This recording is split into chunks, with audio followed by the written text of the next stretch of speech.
All right, so which of the following, number 17, which of the following is an example of a negative externality?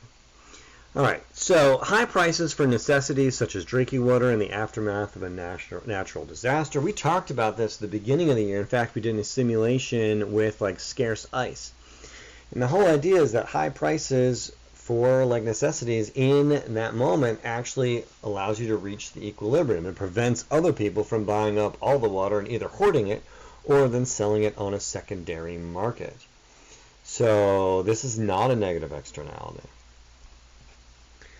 The risks to non-smokers from secondhand smoke. Now this is like a health risk, and it affects the community, which makes this actually the externality.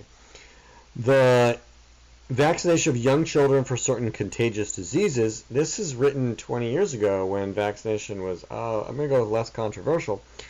But the idea is this is a positive externality because when everyone's vaccinated, disease is less likely to spread. I'm going to go with less likely, and I'm going to move on from that. Unemployment in the steel industry caused by low price of imported external steel. And they're just trying to get you to see external and think externality. This is just market forces. I don't think it's good. The increased risk of head injury to a motorcyclist who fails to wear her helmet.